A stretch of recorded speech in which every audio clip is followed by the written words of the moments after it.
You know, it's amazing what a bit of warmth and sunshine and light will do. The chilies on this plant were all green as you see them here, but they're now beginning to ripen. So it does work, and I can see one or two others are now starting to go, Mrs. W. Yeah, they are. And it was only 2-3 days ago that we filmed when they were all green, so that's amazing, really. It wasn't long ago, and you can see the peppers, they're also beginning their ripening process.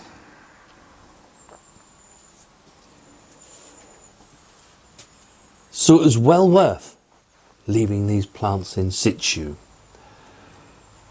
And I know, Ken, you said in the comment on our last video that you were going to do exactly the same.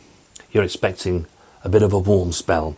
So hopefully this works for you too. And I am so glad that we didn't lift these plants up and that we left them in place. Everything else that we planted here, it's all taken well. They'll be getting their roots down, and we'll be getting some harvest very, very soon. Small ones, but nevertheless very welcome ones.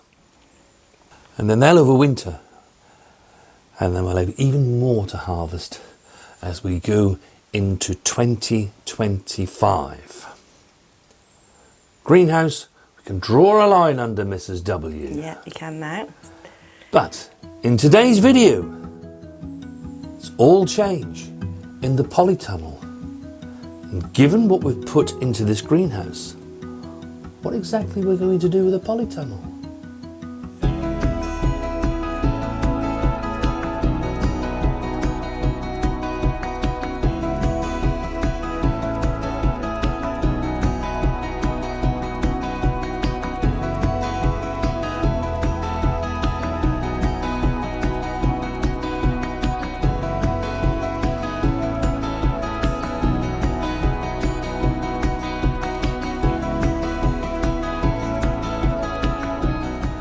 Hello and welcome back to the No Dig Norfolk Gardener.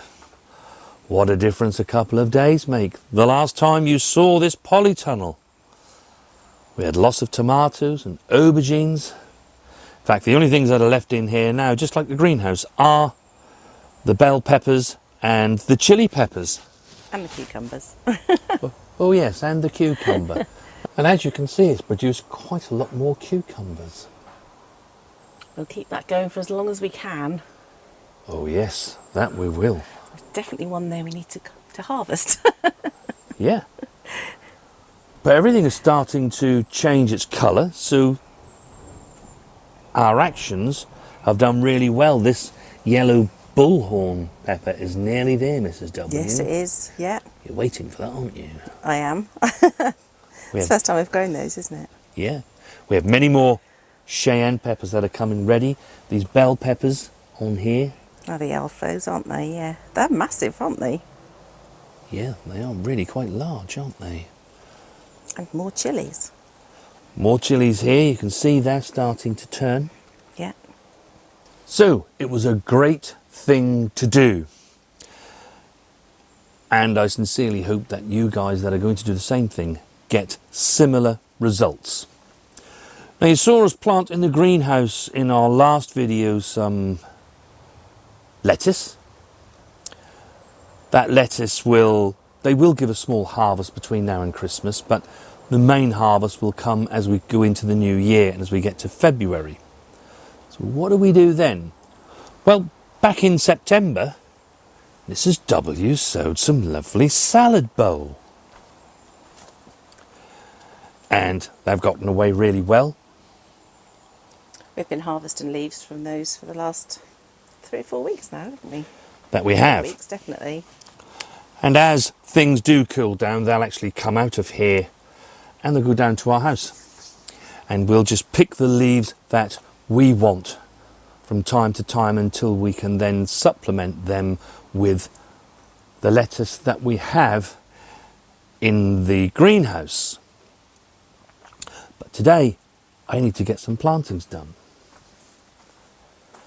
And I'm going to start with some spring cabbage. Now, I love spring cabbage. Mrs. W actually likes them when they heart up, but I love it as spring green too. And it's really, really valuable like that. You can see that we've already made some holes here, and they're quite close. They're only about 12 inches apart. And I can take the odd plant next year for spring green, leaving the rest to heart up. Now, we already have some of this out in the outdoor plots, don't we? Yes, we do. Yeah. We've already planted up. Now you can see some of these plants have got a little bit on the large side. That's not really surprising. They were sown right at the very end of August. And it's now mid-October. But there's no need to waste these plants. All you need to do is to make your holes a little deeper. Put your plant in. And then bury this right up to its first set of leaves. Another 11 plants there. Valuable food for the new year. As you can see, although they were quite leggy because they've been growing on for so long, by the time you've buried them and left them a little bit of stem, they look just like normal plants. And that's a good trick to use. Don't waste your plants. If you've got them and you've got the space, use them. This is actually a variety called Wheeler's Imperial. Outside in the plots I've got some Durham Early. So there are several different varieties that you can grow like this. They are of a good size, so hope to get some harvest round about February, March of 2025. But what about onions? Well, we do overwintering onions. Here they are. And as usual, they're multi-sown. They were sown from seed right at the very end of August. And they've just been waiting for this space to become available where the aubergines were. I always think it's quite a good idea to raise your own onions from seed.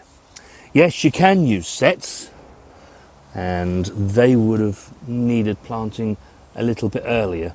But when you're in a situation like us where we're just waiting for space to become available, these grow away happily in here until the space does come available. Also, you get much more variety when you raise your own from seed as opposed to the sets that you can buy. So a nice lot of onions in there, Mrs. W. That's 40 cells. Yes. All multi-sown. There's one or two with just one in, but the majority have got sort of 4 or 5 in, haven't they? So. Oh yes. And they are actually the variety Globo that I grew earlier this year and which we won Best in Show with at our local garden show. We did. Or you did. And I have read that they can also be used as overwintering onions. Now, given they get quite large onions, I'm quite excited to see how these develop. And you may ask yourself, why would you want to grow onions over winter and overwinter them? Some people do, some people don't. We actually find it really quite valuable.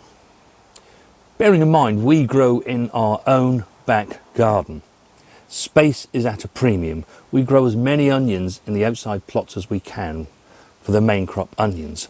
But we will start to exhaust them as we get to May time.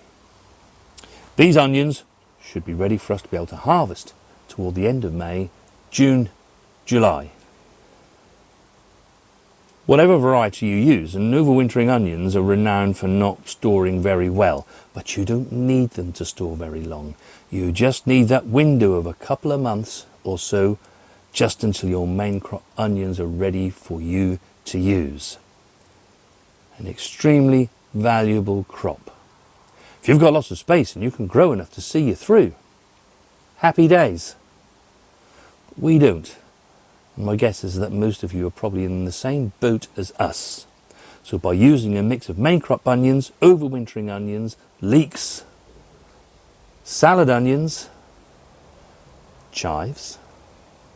You can enjoy that lovely onion taste for most of the year. Now, next I've got a few more salad leaves to put in, but something a bit different to what we had in the greenhouse. And I'm going to start off with the endive. That's done really well in here, Mrs. W. They are quite desperate to get out into the ground, I think. They've been sitting in there for a little while. So. Well, they can spread their wings then. Yes, definitely. They're ready to. Endive is quite a hardy plant, and it will grow through the winter and give you its lovely familiar taste. And it's much better at this time of the year because it won't tend to bolt. As we get much cooler, it'll be able to grow away nicely, and just like the lettuce leaves, we'll be able to come in and pick some lovely endive leaves. And then next door to those, I'm going to pop another lettuce in. This is called Lollo Rossa. We really like the Lollo Rossa, don't we? Yes. And they provide a lovely red colour too, to contrast against the green lettuce that most of us grow. Not only that, Mrs. W tells me it should look very pretty in here with the different colours of salad leaves. Exactly. Next door to the Lollo Rossa, I've actually popped in some spinach, which has been hanging about for some time. It looks a little bit worse for the wear at the moment because it has been munched. It's been sitting outside. But I'm pretty sure it will recover and we shall get some harvest from that. Next, I need to turn my attention to some pak choi. Some little pak choi plants here. This is the variety we've been growing all year, which is Yushu.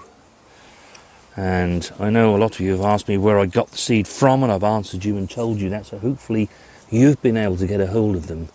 And I have to say, I think only one plant has actually bolted on us this year, hasn't it, Mrs. Yeah, W? and that was one of the very last ones in the summer, which doesn't surprise us really, does it? So No, it'd been there for a while, it had, hadn't it? it had, yeah. So I'm quite happy to continue growing this.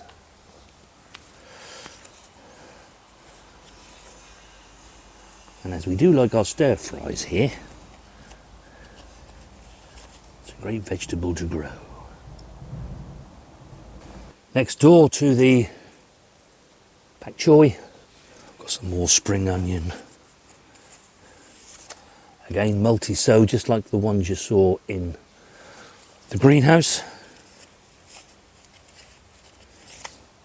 They are quite advanced, so these ones I'll expect to get a harvest from this side of Christmas.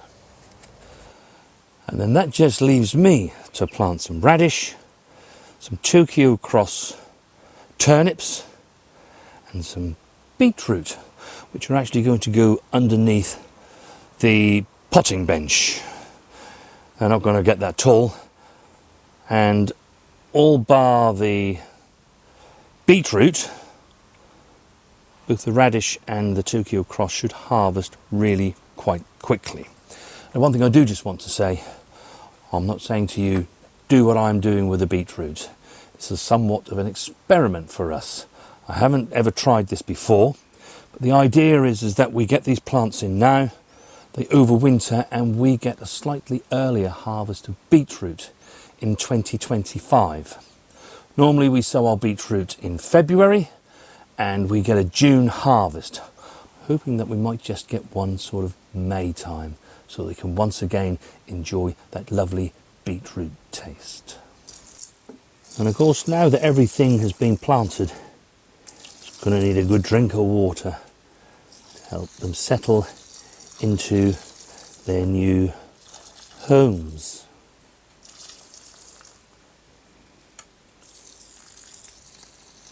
I do get a lot of questions during the year of people saying to me, is it worth the investment of a polytunnel? And you know what? Unequivocally, I would say yes. If you have the space and you have the finances, do invest in a polytunnel. From what I've seen coming out of here, and bear in mind we've had this polytunnel, well, we got it late August in 2023, didn't we? Yes, yeah. And we're now mid-October. When I think of all the food that's come out of here, all the propagation we do, the fruit we've grown, indeed, Mrs. W comes around here. We're still eating strawberries. Can you see that? Yeah, there we go. And it's the middle of October. So it just goes to show you just how protected your plants can be in a polytunnel. I would say unequivocally, if you've got the finances and the space, invest in a polytunnel. They are absolutely amazing. Now just behind Mrs. W, we've bought the citrus bushes up here. We got a bit excited towards beginning of September because we did have a lemon starting to form, but then that storm blew through, didn't it? Yeah, and it went with the storm. So I know they're growing well. They've definitely put on quite a bit of growth this year. I think we probably need to check them in the spring to see if they need repotting on. Yeah. But Yeah, we'll see where we are with those next spring, but they'll be well protected up here. They won't freeze. no, we've put them in the another, as you can see, another little mini greenhouse just to give them a bit of added protection. We're quite new to growing the citrus, aren't we? So We are. we're learning as we go along. And then there's just one other job that I need to do in this polytunnel, and that is once these peppers have finished, we shall be sowing 4 rows of carrots in here, which will give us some early carrots to harvest in April and May next year. So that's the undercover spaces finished, and we'll keep coming back to them over the next few months. You can see how they're getting on, because if you haven't tried this yet, hopefully that will inspire you to use your undercover spaces. Why wouldn't you? They're free. They might as well be growing something for us. And it's really lovely to look at, actually. It is, isn't it?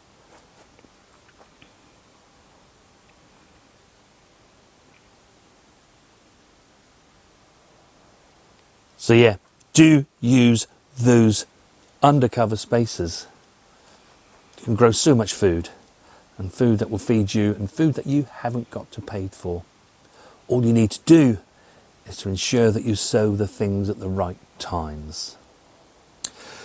One of the big successes of our channel this year has been the Sow With Us.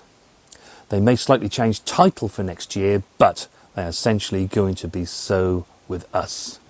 So do look out for them if you're not always too sure, or you just need that reminder. There are still a couple more to come this year, because believe it or believe it not, there are still some things to sow between now and November. Do let us know what you've been up to this last gardening week. How is your garden faring? You've still got lots of vegetables to eat. We do love to hear about it. And as I said, we will come back to these undercover spaces just to see how things are getting on. And if you're curious and you want to know exactly how we get on, will those beetroot give us beetroot next May? And do make sure you're subscribed to our channel.